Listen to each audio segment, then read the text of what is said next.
Good morning. Welcome to the January business meeting. I'm Pam Seifert, and I think we've got a good meeting for you today. What we have on the agenda is I want to spend the first part of the meeting talking about where we've been and a look at the year ahead. It's kind of my own version of the State of Our City report, a little more informal, and I can pick and choose the things I want to talk about, but I thought that might be helpful to start off 1999. We're going to have a technology update. I think this is the I don't know the animal to put it with, but this is the year of the computer, like the Chinese have the year of the cat and dog and so forth. This is the year of the rabbit. For us, it's the year of the computer, I think, as we prepare for next year. That ends my part of looking at where we've been and where I think we're going. I want to update this at business meetings in the future. If you had any questions as I was talking, please use the white cards and we'll get to them at the end of the meeting. But for now, I want to turn the agenda over to Guy. Are you going to start off? Guy Cavallo, who heads up our information technology operation in the city, and he's going to give us a presentation on where we are in technology. And again, if you have questions on that of Guy, please go ahead and ask those questions at the end of the meeting through the card system. Guy?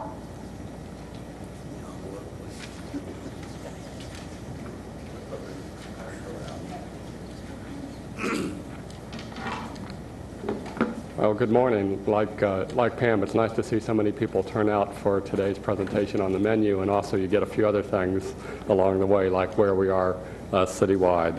I literally could talk for hours on all the things that have changed since I saw you last, but what we'll try to do in the next 10, 15 minutes is go through where we have gone and actually what's in place. And we're going to do an overview of the infrastructure and also where we stand with email today. A year ago, the city's infrastructure had been built piecemeal by piecemeal and was not set to run today's software. And in fact, if we tried to run today's programs, this is pretty much what happened to the infrastructure. Now, a lot of us experienced that on Monday when part of that old infrastructure, CMGC1, again had a major failure and took the city down. But it was very clear we had to rebuild the infrastructure from the bottom up to be able to run today's technology. Now, one thing I'll be able to do today is show you pictures to go behind the words. This is the state-of-the-art network information center that Charlotte had about a year ago. Most of the equipment that you see there was obsolete or breaking down on a daily basis, but the entire city's core network ran on that nice clean pile of stuff. A lot of you have home computers that have a lot more power than is in that wall. This is the way today's infrastructure looks. This is not a picture of a manufacturer's or somebody else's. This is what's in place in your computer center now on the third floor of this building. And in fact, this is just one row of many rows that look just like this. State-of-the-art technology, up-to-date technology, year 2K compliant technology. It knows what to do at the end of this year, and it's sitting there ready to go. And again, before when I talked to this organization, I told you of our dreams and our visions and how we were going to do this.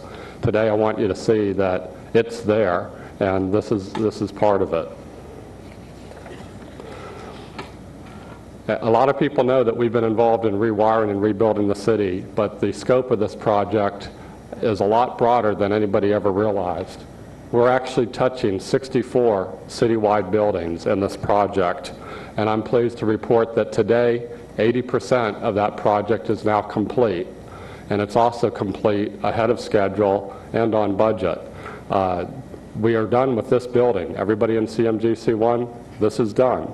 And this was more than pulling network wires. This was also pulling the technology for those wires to plug into, which before we started this also had year 2K issues with it.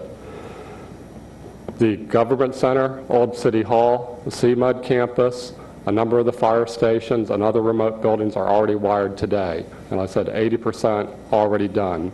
Again, we told you we would finish this by next June. We're probably going to finish this by March, April timeframe, ahead of schedule. And the wiring that we're putting in has a 20-year technology certification with it. That's real important because, again, this building isn't 20 years old and we already had to replace the wiring once. We want to make sure that the city didn't have to go through paying that money to replace wiring again. If anybody invents technology over the next 20 years that this new infrastructure wiring will not run, the vendor, Lucent Technologies, who's an AT&T subsidiary, so they're not a small firm, will come in and replace all that wiring at their cost and then pay us for the trouble. So again, the city is now in rock solid shape, not only to run today's technology, but also to run technology that's continually evolving. Now, what does all that mean? And these are the raw numbers of not, here's what we plan to do, this is what's in place today. We've installed 3,800 new network taps in the city, 3,600 new telephone connections in the city, 1,900 high-speed network ports to plug all those things into. The desktop network speed for each one of you is being increased from the current 10 megabit limit to 100 megabits. And also the internal infrastructure where the servers talk to each other and where data is shared from one system to another. That's been increased from 10 megabits to 1,000 megabits. Again, and that is all done today. We're continuing to do more with that remaining 20%, but that's all there today. Now, just to give you an idea of what that looks like performance-wide, this is the way your desktop looked, the before and after picture. And you can see the little blue box there. That was an optimum condition. We weren't even getting that level of performance with the infrastructure that we inherited. Now, again, everybody will go to 100 megabits as we move your desktop to this new infrastructure. When you start going to the other areas, it's even more mind-boggling. There's still a little sliver here of this is the way the internal network used to operate versus where it's running today. And one thing I want to point out here, while speed looks great, especially in a city that has a motor speedway and all that, not only are we increasing speed, but in every area we've increased redundancy, eliminated single points of failure, so that you not only get faster performance, but you get reliable performance, because that's really critical. And downtime is incredibly costly for all of us. And again, what happened on Monday, CMGC1 died and took down everybody that needed it all day long, and the cost of that to the city is tremendous. But now with these other things in place, we are now prepared to start moving employees off of that infrastructure and onto this new one. And again, days like what happened on Monday are going to go away. In addition to that internal work here in our building, one thing we wanted to highlight to you is the CMUD campus, which is one of the larger installations of government employees outside of this facility. We've also upped their network connection speed between them and the rest of the city here. And again, this is one where you have to look for the little sliver of what they had before to what they have now. Their speed has increased by a factor of 80. Now again, that's more than just speed, because now they have access to newer services that before they couldn't pull fast enough through the network pipe. And again, these are the things of the infrastructure that are here today. Now, in addition to that, I showed you the picture of the new server rows. We have an incredible number of new services available. And unlike CMGC1, where if that fails, it takes down a lot of city services, email, internet access, mainframe access, we've split all those services out to multiple servers. And then, in fact, we've also taken those multiple servers and put them together so that they're tied together. If one breaks, another one takes over for it. But we have new file and print clusters available. We have the new Exchange email system available. That's a 2-server cluster, so again, if one fails, the other one takes over, and you don't even realize that the failure occurred. We have Windows Terminal Server available, which allows us to run new applications on old equipment that couldn't run it by itself. Oracle and NT, we have Oracle applications available and running on the NT platform.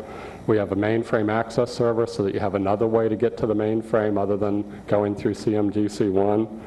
Both an intranet and an internet service and service are available, and this is just a partial list. Again, the picture I showed you earlier, there's a lot of technology there available, and these services are built to be redundant and to keep the city up and running as much as possible. Now, we've already started rolling out employees to this new infrastructure. On Monday, we have a pilot project going in IT. There were 10 employees that had lost no services at all.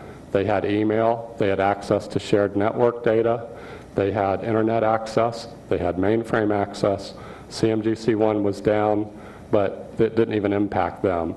Again, that's our goal this year, is to get everybody moved to that same type of redundant architecture so that one device doesn't take everything down. And again, that's really critical. I cannot guarantee to you that as we go through the rest of the infrastructure and as we move people, CMGC1 will have the potential of going down again. My management team knows that our goal in IT is to get everybody off of that server as fast as possible and into this redundant architecture. But that's going to take us coming to your desktops one at a time, working with your liaisons, scheduling that, and then, like I said, once that happens, you get all these new services with not having to rely on one single thing. Sue knows that when they were considering hiring me, they sent me the budget, they sent me how many positions I had and how many vacancies, and I mean all the things that should be enticing to somebody in technology to convince me to come down here. But then I also asked for one thing, and I said, well, can you guys send me your network diagram of what you have? I said, I don't need the parts, I just want to see how everything interconnects. And it took them a few days to send that to me, so I was starting to get worried about that on this is something that you should have at your fingertips. But once I got it, within a minute, I found CMGC1, because in that diagram, I saw all these services coming back to this one little picture called CMGC1, which I had no idea what that was at that point. But I said, wow, that box better be up all the time. And again, what you're seeing is that it's not. Again, what I'm telling you about the new infrastructure, that's to replace that box. Again, CMGC1 will go away. It's obsolete. It's not Year 2K compliant. We've got to move everybody this year off of it.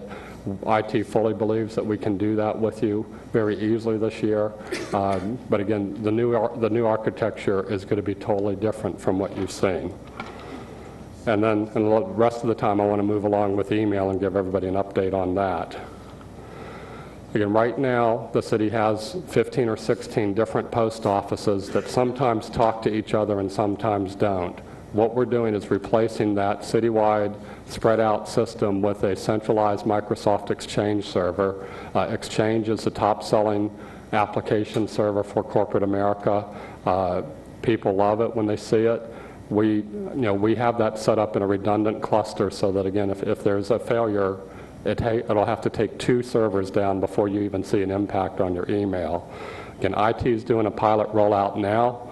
We're working with that. We're working the bugs out so we can see what happens. And I'm going to show you some pictures in a minute so you can see really what happens to you when you move from GroupWise to Exchange.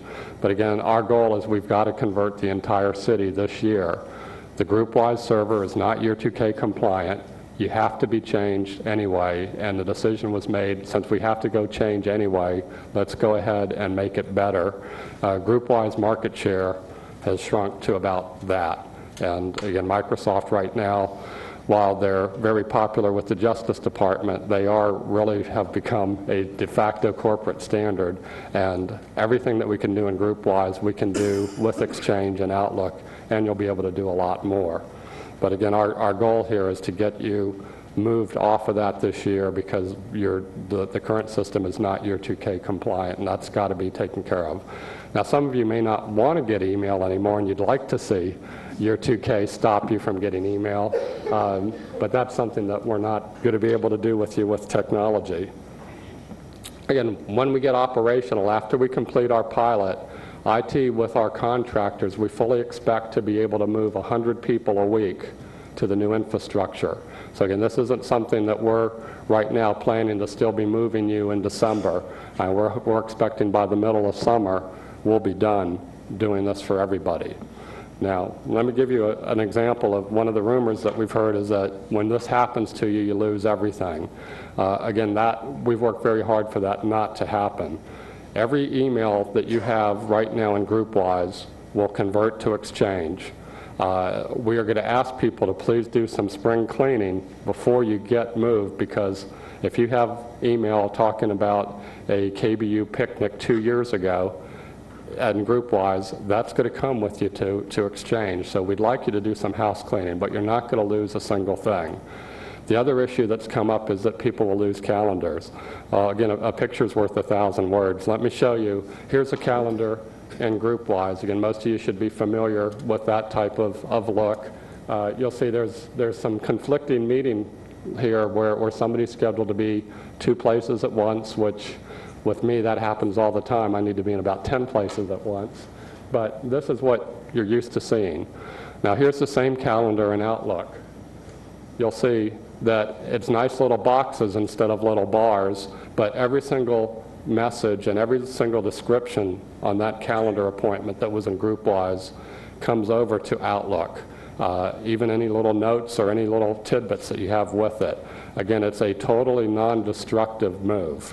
And again, we encourage you, before we get to you and start moving you, if you want to do some cleanup, we encourage that, because if you don't do the cleanup, everything's going to come with you that you wish you had gotten rid of. So, I mean, spring cleaning is a good time to do this.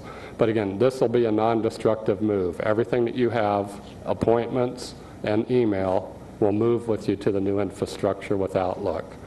Again, we're doing each part of our pilot. We're testing what we did. We're seeing and learning from it, because when we come to each of your desktops, we want it to go perfectly every single time. I'm not willing to let us take 100 or 200 people and do it quasi-right and then let the last 1,500 people go well. We're working to make sure that we do every single person right. And I think you're all going to really appreciate that and benefit from it. Now, we've been holding technology briefings and scheduling demos to show some of these features. If you haven't seen Outlook before, IT will be doing that again now that we're starting up the new year. And I encourage you to look for our announcements on that so that you can come by and see it. A lot of you have home computers that came with Microsoft Office and Outlook, so you already have this, and some of you are using it at home already, so it'll be a very easy transition for you. But again, we're very excited about this because the foundation now has been laid. The next step is to move each desktop to this infrastructure. We had to do the foundation first, but now that it's done, we're ready to touch each one of your desktops and help you move to this new infrastructure. Again, where downtime is eliminated. And with that, we'll take questions later on, and you're welcome to schedule appointments with me or my staff to go over any of this. We spend a lot of time going to the key businesses showing this technology. But again, we'd like to have 4 hours or so that we can really get into depth with it and show you what it's about. But I think you're going to be very excited about it too. So with that, I'll turn it back to Pam.